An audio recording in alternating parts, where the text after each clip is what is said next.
We're going to go ahead and get started. Welcome, everyone. Excited to have you here with us today. My name is Kristen Schaefer. I'm the director of CHE, the Collaborative on Health and the Environment. I'm zooming in today from Cape Breton Island, Nova Scotia on Mi'kmaq traditional lands.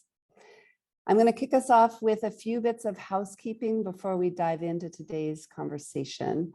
This webinar is scheduled to last for 45 minutes, though depending on questions and discussion, we may continue for up to an hour. Today's conversation is being recorded for our webinar archives, and everyone on the webinar right now is muted except for today's speakers. We invite you to introduce yourself and where you're zooming in from in the chat box if you like. We'll have time for some discussion toward the end of our session today. Please type any questions in the Q&A box at any point during the conversation, and we'll get to as many as we can. We'll also keep an eye on the chat, but we may miss your question there. So if you want to be sure it's addressed, please drop it in the Q&A. So now I'd like to welcome you to today's CHE Cafe. To mark CHE's 20th year, we're having a series of these discussions with leaders in the field of environmental health and justice. And the idea is to get to know a bit more about some of the people doing important work in the field, their stories, motivations, and perspectives. I'll share more about past and upcoming events in the series at the end of today's session. For today's conversation, we'll start with brief self-introductions from our two guests, and then some storytelling about their current work and how CHE Alaska got started. We'll wrap up with their reflections on what's most important in their work promoting environmental health and justice going forward. And we'll also have some time for your questions. With that, I'm very excited to introduce today's panelists from Alaska Community Action on Toxics, or ACAT, the organization that hosts CHE Alaska. Viola, or Waghiyi, is a Yupik grandmother who was born in Sivuqaq on Sivuqaq, which is the traditional name for St. Lawrence Island. Vi came to ACAT in 2002 to work on environmental health and justice projects in Sivuqaq. She held various roles at ACAT since, including environmental justice community coordinator and program director. Vi has served as a member of the National Advisory Environmental Health Sciences Council to the National Institute of Health, and in 2021 was named to the White House Environmental Justice Advisory Council as well. Pam Miller founded ACAT in 1997 and serves as executive director. Since 2016, she's been co-chair of the International Pollutants Elimination Network, or IPEN, a network of more than 600 environmental health and justice organizations working in more than 120 countries. She's also principal investigator for community-based participatory research projects in the Arctic, supported by the National Institute of Environmental Health Sciences. And I have to say, I'm especially excited about today's conversation, as I've been a longtime admirer of both Vi and Pam for many years. Pam and I first met during negotiations of the Stockholm Convention on Persistent Organic Pollutants over 20 years ago. I want to also thank you both for taking the time to be here, especially considering the recent storm in Western Alaska, which has impacted many of the communities you work with. So with that, let's dive in. So Vi, let's start with you. Can you share a bit about how you came to environmental health work with ACAT and the main projects you're working on now? Good morning, good afternoon. My name is Viola. I'm the daughter of the late John and Della Waghiyi from Sivuqaq, located on Sivuqaq, our traditional name for St. Lawrence Island. I'm a Yupik mother and grandmother. I have 4 sons and 5 grandchildren, and I'm helping to raise our 3-year-old, who we call the North Wind, Sivuqaq, and that's a nickname for his Yupik name. Rutva means North Wind. So I started in October 2002. I read a front page article ACAT did on the press release about the PCB levels in the blood of my people.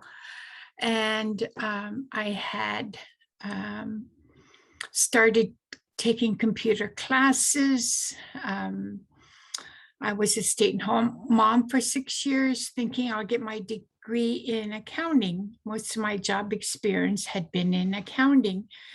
But the Creator had other plans for me. And long story short, I do this work because I never knew there was so much injustice, and globally. I had never heard of the two formerly used defense sites on our island, the two Cold War era formerly used defense sites, they're called. I knew about all the high rates of cancer. My dad had died of cancer. And we also have a broken healthcare system. And later the same week of the press release, I got a job offer on my answering machine back then to be the assistant coordinator. And I had to put a lot of thought into it. I had never had any experience in this field, let alone, the research that had taken place already. I called my brother Fritz Yubashko, and he was a tribal president at the time, who I just have to acknowledge, we just buried him. He died of cancer. And he was a very humble, wise community leader. And I learned a lot from him. He informed me about ACAT at the time, and Pam Miller and the research team and what they had been doing. And the two formerly used defense sites, which I had grew up at one of them, Northeast Cape. It was a pretty big installation, several hundred personnel. We lived there every summer for 5 years because my dad worked there and he helped build the base.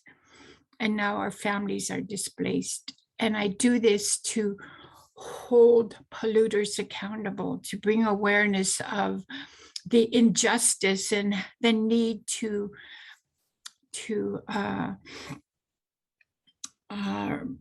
get adequate funding for site characterization and to open the two formerly used defense site on our island. Gamble is the other former base, and they're on each end of our island.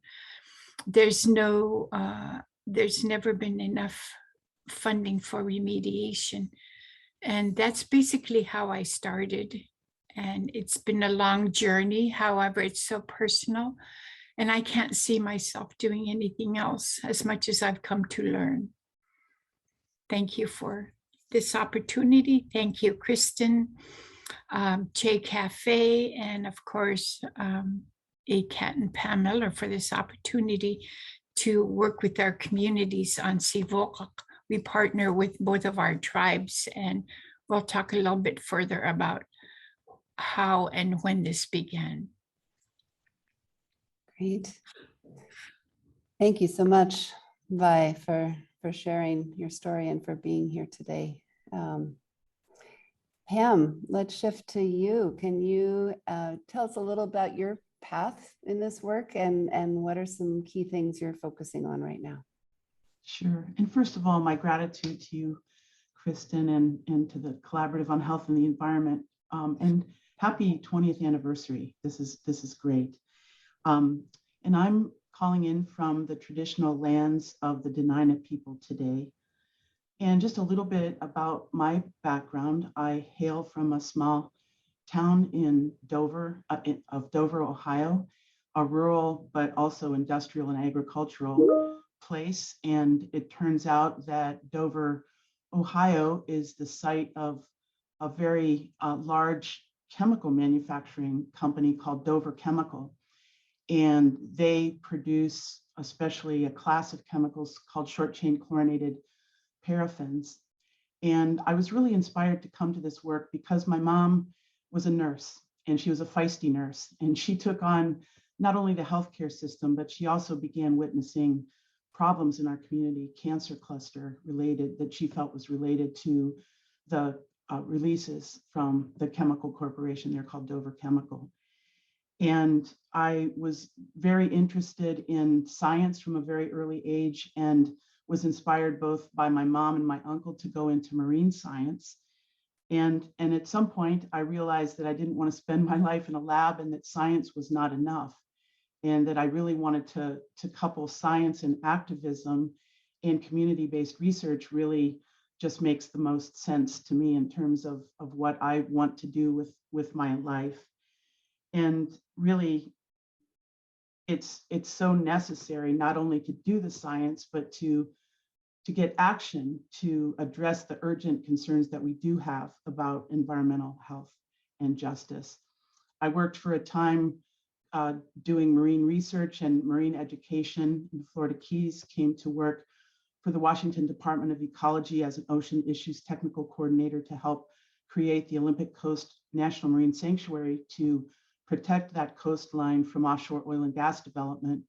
And through that, I met friends in Greenpeace who hired me to become a researcher for Greenpeace Alaska right after the Exxon Valdez oil spill, where we began to conduct research about how the oil spill affected not only the ecology of Prince William Sound and the entire spill affected region, but how it affected the health of the workers for so many years then after the Exxon Valdez oil spill.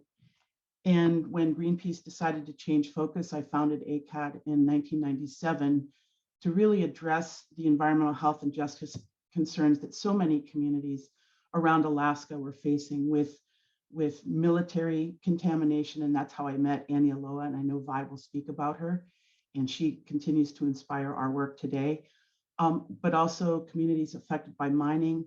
And then the fact that communities of the Arctic are also affected by the transport of chemicals into the Arctic. And I can talk a little bit more about that later. So that's really how I came to this work. So thank you again. Great. Thanks to you both for sharing your stories and also for all the amazing work that you've both done over the years. And I really appreciate you being here with us today. So let's shift gears to some storytelling. So Pam, can you share the story of how CHE Alaska got started? I know that you said it's, I think, more than 170 calls and webinars have been hosted since it started. And maybe as part of your answer, talk a little bit about why environmental health and justice in the Arctic region is so important to all of us. Well, in the very early years of CHE, now 20 years ago, the staff of Alaska Community Action on Toxics would literally huddle around a speakerphone in our conference room to listen to the CHE calls. And we were just incredibly inspired. And these calls left us not only inspired, but I think encouraged to do this work, to feel less isolated in this work, to be informed from scientists and expert policymakers from really all over the world. And it truly did advance our scientific understanding and also motivated us, I think, even more to work for environmental health and justice.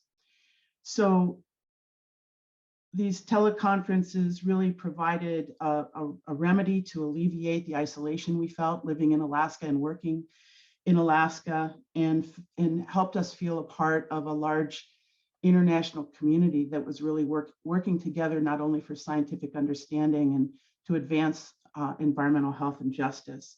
And so after expressing an interest in forming a regional partnership of CHE, I was invited to come to a meeting in Bolinas, California at Commonweal to develop some strategies for CHE and a vision going forward. And I remember at that time having a conversation with Michael Lerner, who suggested to me in that conversation that CHE Alaska could be a window to the Arctic. So that was also just very inspiring, and his foresight guided the development of CHE Alaska, as well as our research and advocacy work, I have to say. So this has led to our being the Che Alaska Regional Partnership, and we have had more than 170 monthly webinars featuring scientists, policy experts, community experts to bring light to issues that are important to Alaskans in the Arctic, but we also think to the rest of the world. Great. Thanks for that. And I know I'm always inspired by just the mix of topics that you all cover and highlighting Indigenous expertise as well as traditional scientists. And so I appreciate it's an amazing collection of webinars that you've put on over the years. So Vi, you've been working on community-based research projects on Sivuqaq for more than 20 years. And I know there's a Che Alaska call next Friday that's going to dive into some of the current findings from this research. And I'll share the link to that webinar so folks can register for that as well. But I'm wondering if today you can tell us a little bit about how that project got started and what the focus of the research is right now. Vi, you're muted. After 2 years, I still hear, Vi, you're muted. We all do it. We all do it.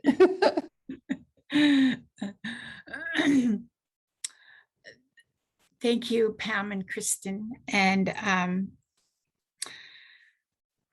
this project began, as Pam mentioned,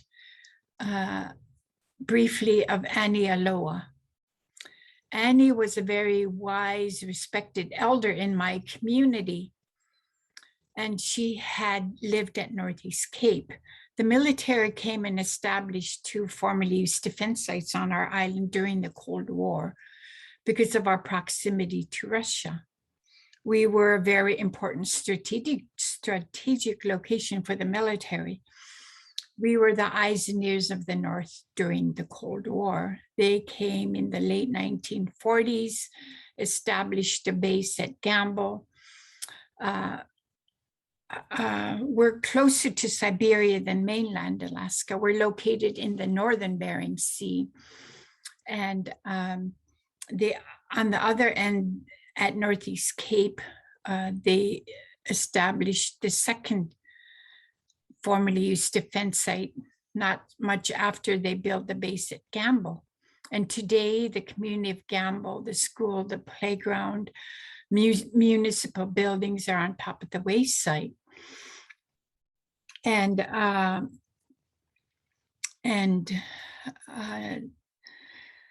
when they left, they abandoned Northeast Cape. And they buried everything in Gamble. They dug big pits and buried everything. And when they left, all they had was their backpack and rifle. When they came, they brought everything they ever needed for 15 years by barge.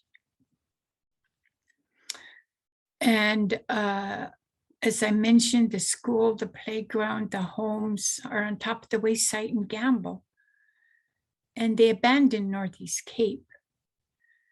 And Annie Aloha started noticing a lot of cancers, low birth weight babies and miscarriages in our families that had lived and worked at Northeast Cape or camped there. Like my family, you know, my father helped build it and worked there. And we had approximately a community of 130 people. A school, a tribe. We had a tribal leadership, Native village in Northeast Cape. And now all of our families and community has been displaced because of the military toxics. Annie tried to get help for our people for 20 years, and nobody would listen to her. Nobody would validate her concerns. She got sent to agency to agency to agency, and she tirelessly kept going. And after 20 years came around full circle.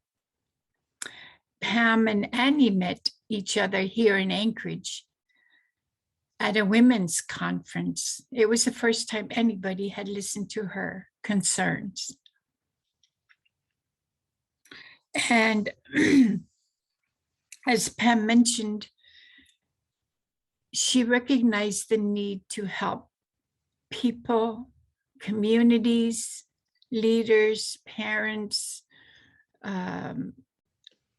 regional leaders who had exhausted all efforts trying to get help for themselves, their families, their communities, who had not been heard by federal state agencies. So she had established ACAT, and that's basically how this project began. We partner with Native Village of Gamble, Native Village of Sivuqaq. We have work group members that give us advice and guidance that's comprised of elders and youth, current and former leadership, grandmothers, and parents. It's one of the few in the nation. You know, I've been doing this work coming up on 20 years in a week or two. I never imagined myself to be where I am today, but because it is so personal and the unethical practices of multinational corporation and the military industrial complex, unethical, because of the way I was raised in our communities are close-knit, helping each other. We have a lot of widows in families in Sivuqaq whose husbands worked early on at Northeast Cape. Families who are widows or you know, have lost other family members. Other of our community members and family come together and help each other out. Living a way of life our created intended. Living off the land and ocean that have sustained my people for centuries, since time immemorial. We continue to hunt bowhead whale, walrus, and seals, our main food during our long winters. And as I mentioned, Annie started noticing health disparities never seen before in our people until after the military left. And our communities, our leadership, we are so grateful for Pam and ACAT. It was the first time ever anybody had listened to Annie. And we continue her work. And we hire and train local people, our leadership. We are not just research subjects. We come up with what kind of design, we help to design the research, what to collect, what data to collect. We've identified PCBs, pesticides, heavy metal solvents, which were these toxic chemicals, which the Army Corps of Engineer, who's been responsible for the site characterization, has never properly sampled and tested to see what was abandoned at Northeast Cape or buried at Gamble. And we're one of the few in the nation, and it's an honor to work with our communities and leadership. We have a right to know how these toxic chemicals that were buried or abandoned, how they harmed our bodies, and how they are we've come to learn that they're very persistent, especially PCBs that were banned decades ago in the 70s, but are very persistent. And my people have 4 to 10 times higher PCBs than the average American in the lower 48. So that's how this project started.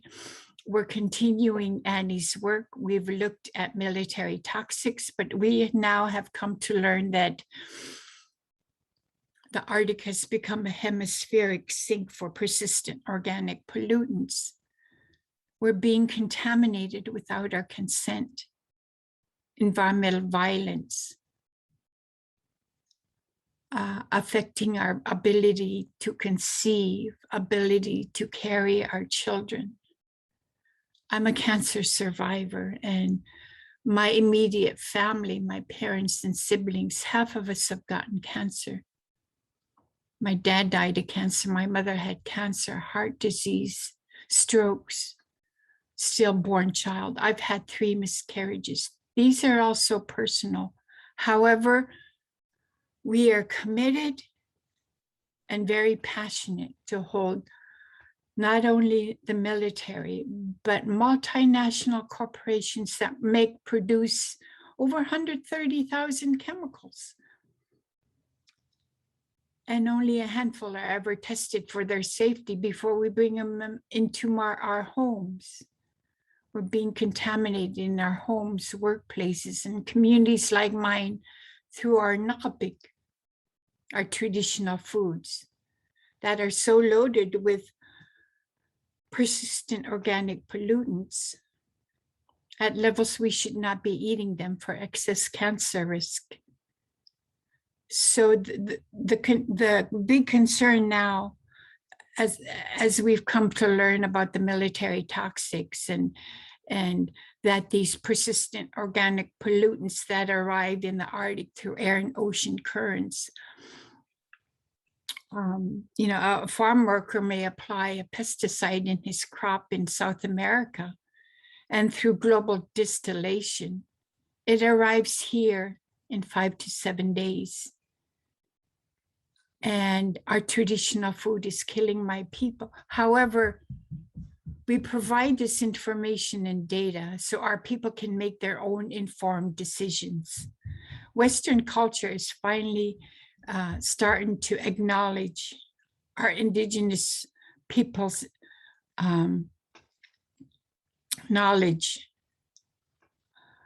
And this scientific knowledge, or the term traditional ecological knowledge, which is on par or even greater than Western science, that has been passed on for millennia,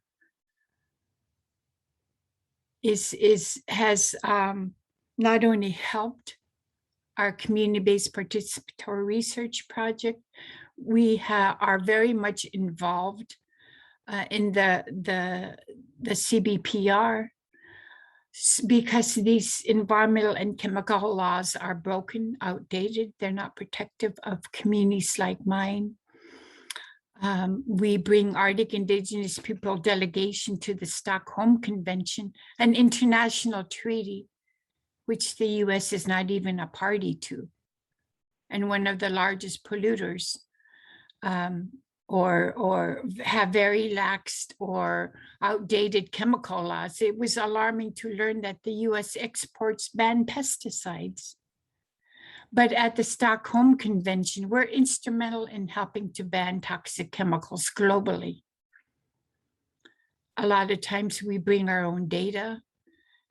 I've been there 5 times. It's very difficult to leave my family for 2 weeks. My children are all grown, but now I'm helping to raise my grandson. And I do this work because help is not coming fast enough for my generation. And this has resulted, these military toxics and persistent organic pollutants has created a cancer crisis. We have 2 times more birth defects than the lower 48.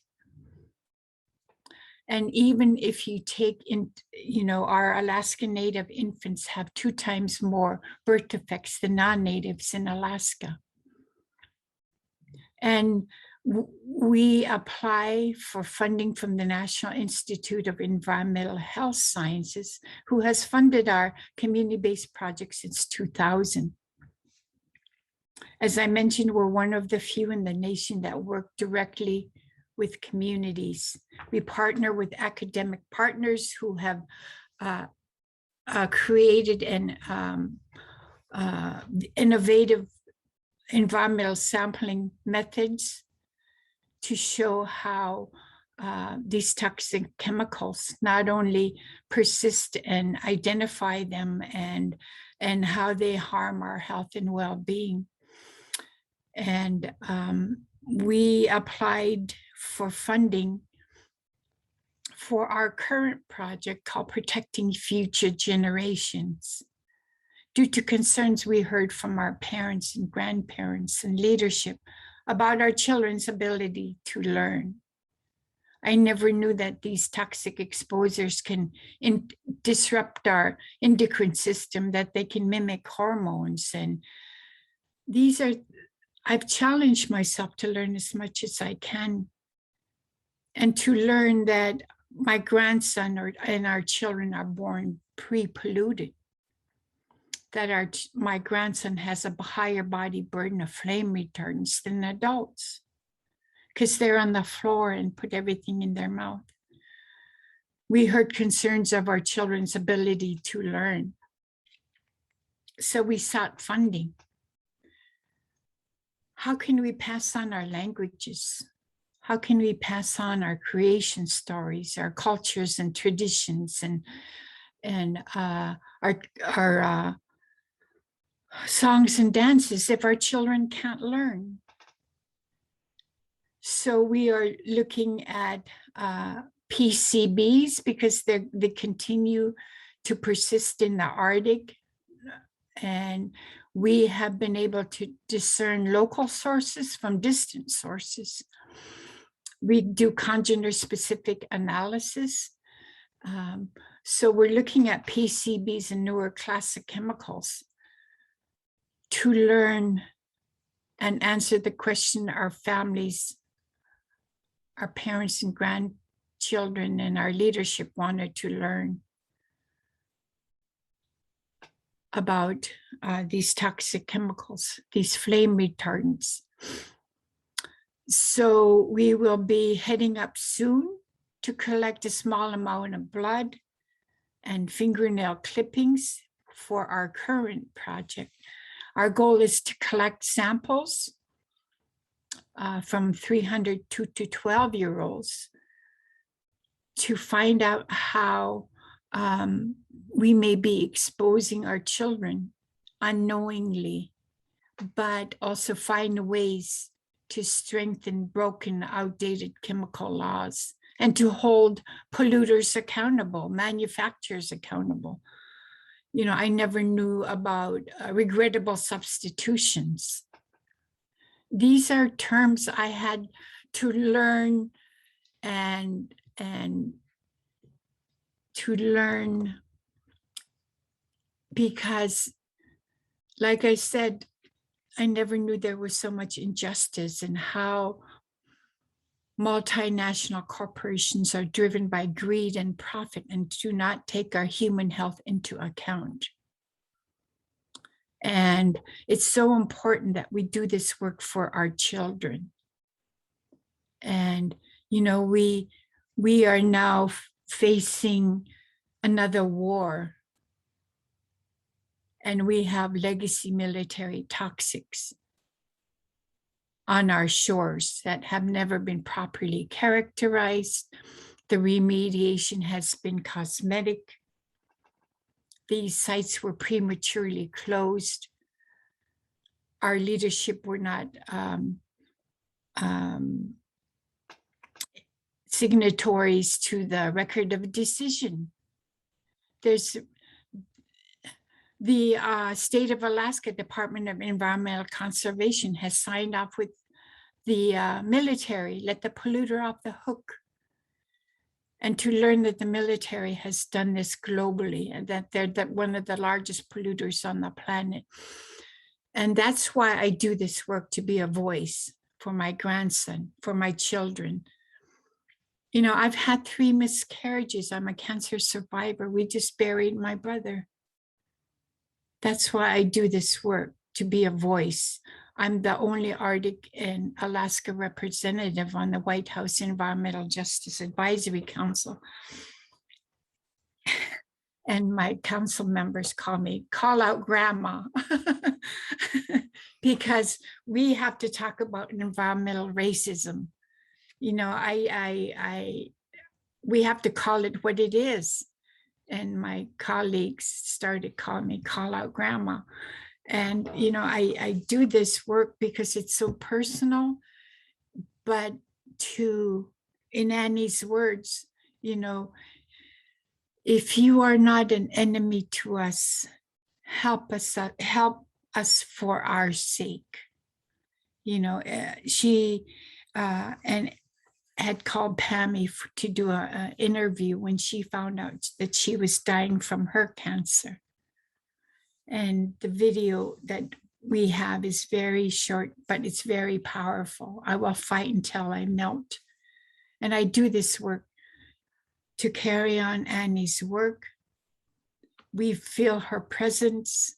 It's very difficult and personal. However, we get up, we suit up, and yet we rise to be a voice, to find solutions to the unethical practice of military industrial complex, who we want to take down next week. But, you know, we have a great team at ACAT. We're a small woman-driven led organization. We're all passionate about the work we do. And I can't see myself doing anything else. Thank you, Kristen. Thank you, Vi. Thank you so much for the work you do and the passion you bring to it. I have a question for both of you. I'm going to switch us to gallery view so we can be in conversation, and I'm going to encourage folks to drop questions for Vi and Pam into the chat or the Q&A box. But I wanted to start out with, I mean, Vi, you've very eloquently shared with us why this work is so important and why you and the community is involved in the work. And I think you're right that it is a really unique community-based project, the type of research that you're doing and how involved the community has been for so long. And I'm wondering if you can share, both of you, I know Pam, you've been directly involved in this work all along as well, and what some of the kind of bright spots, like what are some of the things in the research that have been really inspiring or really been surprising in a good way for the community, and then what some of the hurdles have been, you know, what's been hard about doing this kind of community-based research and keeping it going for so many years. So either of you want to jump in on that? Pam, you want to go ahead? Okay, I'll start us off. First of all, I want to say that October will represent the 20th anniversary of Vi working for Alaska Community Action on Toxics, and it's just been a great honor to work with her all these years. And our spouses joke that we spend more time with each other than we do with them. So this is a long-term friendship and partnership, and we support each other through this work. I'd say some of the significant work that we've done has been to document the nature and extent of the contamination caused by the military on Sivuqaq. The military, I think, deliberately avoids looking at places that we know are contaminated, that elders have told us are contaminated. So our research has documented, for example, mercury contamination that the military contractors were not looking for, Mirex, a long banned pesticide and flame retardant. So we've been able to document contamination in places they weren't even looking. And with that information, we've been able to hold them accountable. We still have a long way to go for responsible cleanup. And through our research, the Northeast Cape military site went from the bottom of the priority list for sites for cleanup of formerly used defense sites in Alaska to the very top. And they've now spent over 123 million in cleanup. And again, there's still a long way to go. And Vi talked about how we've been able to discern local contamination caused by the military from global contamination. And I would say that research is very important because the military challenged us to say, well, this PCB contamination is just from long-range transport. Well, no, it's not. And we've been able to show that through our congenitor-specific research. And we have been able to take this research to policy initiatives that we've worked on, starting with state policy on flame retardants.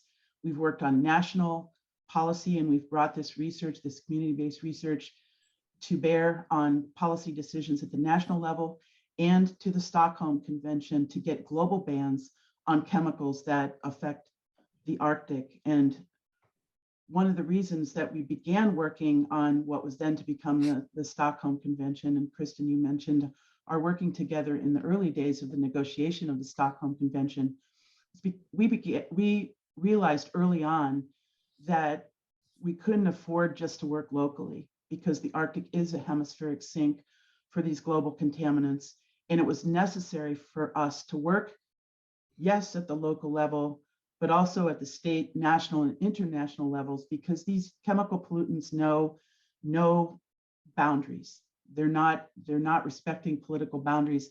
And even if we could get bans on chemicals in the United States, these chemicals are being produced in many other places around the world. So it was necessary for us to work together. We fought to get language in the preamble of the Stockholm Convention that recognized the particular vulnerability of the Arctic and Arctic indigenous peoples. And it was at that time that the nations of the world came together to negotiate the Stockholm Convention. It was because of the realization that women of the Arctic have some of the highest levels of these chemicals in their breast milk, much higher than women in lower latitudes, because of this phenomenon of global distillation and accumulation of these chemicals in the north. So the Arctic is really a harbinger. I think our work is important and contributing to the science of the Arctic. And if we can protect the Arctic, I think we can also protect the planet. Thanks so much, Pam. And Vi, yeah, if you want to talk a little bit about what some of the hurdles have been in the work, or anything else you want to add? You know, it is it can be very disheartening and difficult because it's so personal. However, it's so important that we protect our way of life. My people have lived on as one with our lands and waters, with the utmost respect, taking only what we need. It's important to recognize that our people still feel the benefits outweigh the risk of eating our traditional foods, to protect our lands and waters. And we haven't even talked about the climate crisis we're facing. Thank you for bringing up the crisis from the after effects of a horrific superstorm typhoon that hit my region. We have 229 tribes in Alaska, 572 in the nation. Our tribes are off the road system. The only way to get access is by plane or by boat. Majority of our tribes in rural Alaska continue to live off the land and ocean like we have for millennia. And we have been the original stewards of our lands and waters, and recognize the importance of protecting our lands and waters. As I mentioned, our ancestors and elders recognize the importance of protecting the Bering Sea, that it's a gateway to all the oceans on the planet. These 50, 100-year storms are becoming more frequent. You know, and my heart goes to Puerto Rico as well. And we're seeing changes of the planet, of Mother Earth, just crying for the devastation she's facing from mankind, from greed. And it's so important that it's going to take all of us. You know, help is not coming fast enough for my generation. We're seeing bird die-off, seal die-off, fish die-off, whale die-offs. We now know the Arctic is warming 3 times more than the rest of the planet. The surface of the ocean is warming. It's alarming to learn that the Arctic Ocean has the most microplastics of all the oceans. And we think that maybe due to the surface warming, that the some of the fish and seals that generally feed off the plankton that have to go deeper into the ocean because of the warming, maybe they're feeding on microplastics. And nobody is looking at toxic chemical exposures. Your state and federal agencies, you know, are looking as these fish and bird die-offs, seal die-offs, but nobody's looking at chemical exposures, not only on our lands and waters, in our people, but in the wildlife. It is affecting everything. And it's so important that it's going to take civil society to make changes, to use our voice, to strengthen these chemical and environmental laws. Not only do we offer and provide opportunities to do a community-based participatory research project, but we put in funding for college-credited course for our people on the island, our elders and youth and leaders, but our region. And we taught a college-credited course in Nome. And we had folks come in from the region. And it's devastating to see all the damage and devastation from the storm. And these are going to become more frequent. And nobody's looking at the pops that have been sequestered in in the ice and permafrost and glaciers that are now melting. The food security issues that we're facing.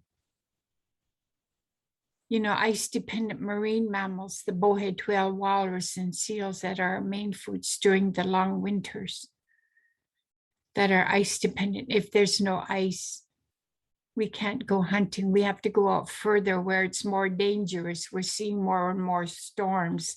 There's coastal erosion.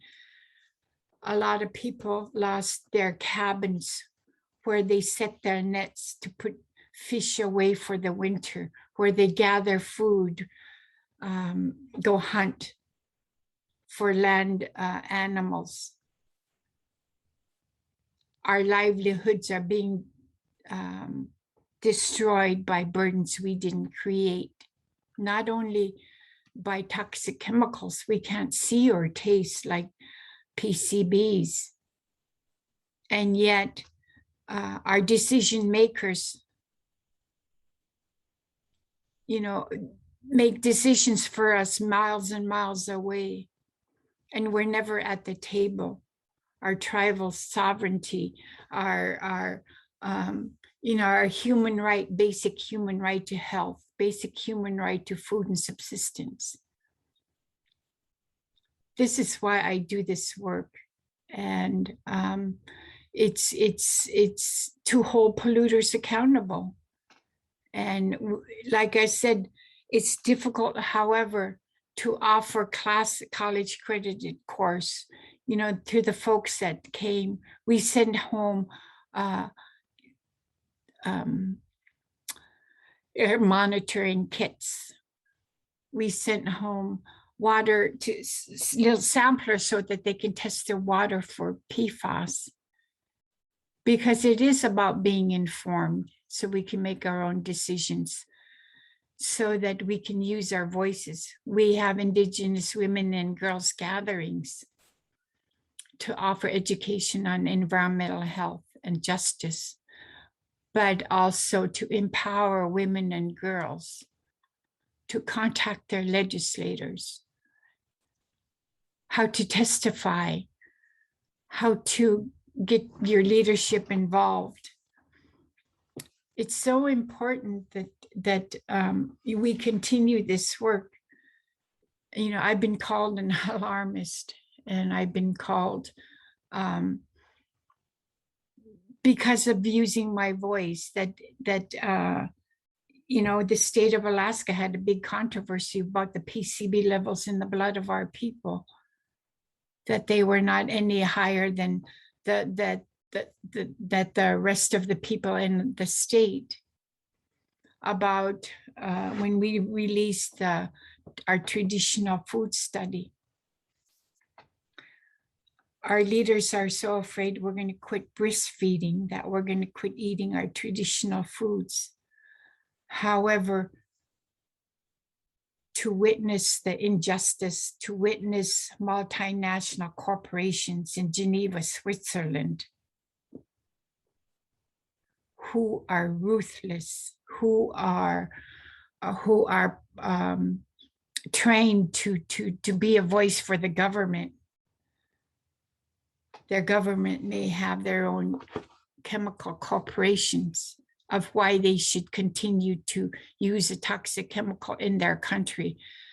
Their argument is that they will not export it. They don't care about their own people. And a lot of these are burdens we didn't create, but we have a human right. We have a right to live a life, a simple life that we call very rich in what some people call one of the harshest locations on the planet. And in Annie's words, I will fight until I melt. Thank you so much, Vi. I think you pointed out so clearly how all the systems are connected. The human lives, the ecosystems, what happens all around the world, and what happens in your communities in the Arctic. So thank you for your sharing. We do have a couple of questions, but we do have a hard stop at the top of the hour. So I invite actually Pam or Vi, if either of you want to respond to, there's a question in the Q&A. How do we get the proper DNA testing on mutated genes from all areas? It's so rare that if even 10 kids show up with mutated genes like the Desmond gene, it would shout volumes. So if either of you wants to type in your thoughts, the answer to that in the Q&A. And then there are a couple other questions. There's a lot of support in the chat, so I hope you both take a look at the messages that are coming in. One quick question, again, that I invite you both to answer in the chat. Would it be fair and correct to say that the same toxics released in the burn pits of Iraq are now causing disease in the Arctic? And so I'm going to go ahead and move us into a few announcements before handing it back to you both for some brief final words. So first, I wanted to let everyone know that a video recording will be available on CHE's website soon, and that everyone who registered will get an email containing a link to that video. Also, next Friday, as I mentioned, September 30th at the same time, CHE Alaska will be hosting a deep dive discussion with Vi and her colleagues about the latest results of the community-based research in Sivuqaq. And I shared the link earlier. I'll drop that in again before we close. You'll find details with a link to register. I can put it in right now at that on that webpage. I also wanted to mention our next CHE Cafe will be a conversation with Ted Shetler, Polly Hoppin, and Margaret Kripke about their work on cancer and the environment. That's set for Wednesday, October 19th. I hope you'll be able to join us. We also have an EDC Strategies Partnership webinar coming up on Thursday, October 6th. with more of the latest science on PFAS. So keep an eye out for details on these upcoming webinars at the CHE website, or if you follow on Twitter, you'll find information there. We'll also be celebrating CHE's 20th anniversary with a hybrid in-person online event at Commonweal on Saturday, November 12th, featuring Pete Myers, Tyrone Hayes, and many others. Please save the date and look for more information on that very soon. And if you're new to CHE but would like to stay updated on upcoming events, sign up to receive our newsletter. You can select the Join Us tab at the top of any page on our website. And if you're inspired to make a donation to support CHE's ongoing work, putting a link into the chat now. And I also encourage you to consider a donation to ACAT. This is such important work that these partners are doing up in Alaska. And with that, I want to take us out with a turning back to Vi and Pam with a final question. And Pam, we'll start with you. What do you see as the most important environmental health and justice work in the Arctic region going forward? I think we've seen really the convergence of the Arctic as the place where climate warming is happening at a rate so much faster than the rest of the planet. And this is exacerbating the mobilization and transport of chemicals and plastics, microplastics, into the Arctic as they're being also released from ice stores, including sea ice, glaciers, and permafrost. And I think these effects that are so profound in the Arctic are also having profound effects on food security, as Vi talked about, and creating health disparities that really need to be investigated, but also prevented. And I think this research needs to lead toward a human rights approach to protect the peoples of the Arctic who are more vulnerable to not only climate, but also chemicals and plastics that are accumulating in the north and causing a whole range of health disparities.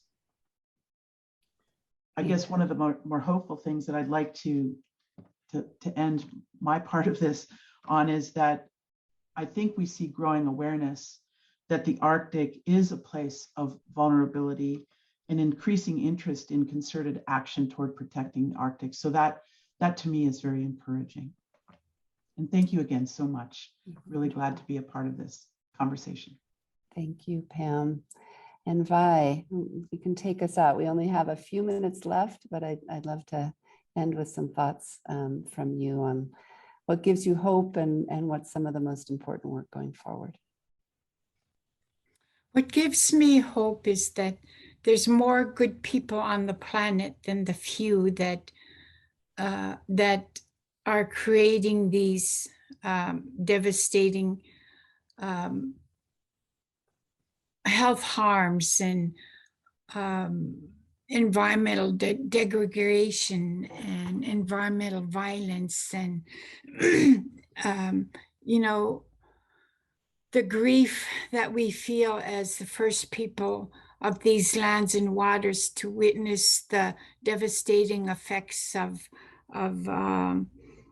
the fishing locations on our island that used to have the most abundant fishing was at Northeast Cape, the Sivuqaq River. The fish have never returned. They're just now starting to return. We have no more seal haulouts, no more tomcod fishing. However, you know, to empower youth, to empower women, to train our leaders and our elders and youth on environmental health and justice, how to testify, how to contact your legislators, and so that we can work to strengthen these laws that are outdated and broken and not protective of communities like mine, so that we can continue to live as Sivuqaq Yupik people, continue to hunt our bowhead whales and walrus and seals, and to pass on traditions and cultures of how to predict the weather, the migration patterns of the wildlife. We have 100 terms for ice. The all science-based knowledge that's been passed on to each generation. We just went home recently for a funeral. However, it's always so good to go back home. I live and work here in Anchorage. However, I was born and raised in Sivuqaq and Sivuqaq, and to go home is, even though it was to bury my brother, just to be home, to be in our lands and waters and shore, is so spiritually and mentally, and it to be the healing I feel just to be on our shores and to be with family and to have meals with my siblings and aunts and uncles, the unity that we have, and to continue to protect what is so important to us, our way of life, our traditional foods, our children's ability to learn, our ability to conceive, our ability to carry our children since our wombs are our child's first environment.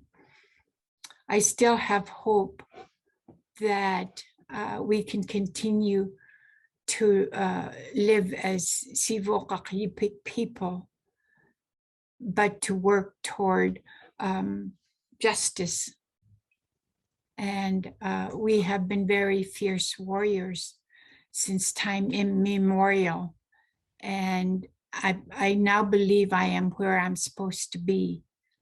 And I have learned to use my voice and to be an advocate, to address the health harms and environmental racism, environmental violence. And thank you for this opportunity.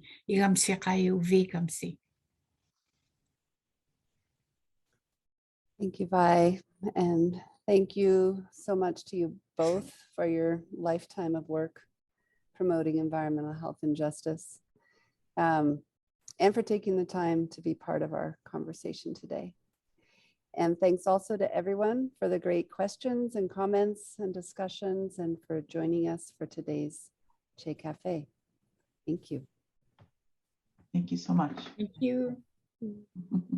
Bye.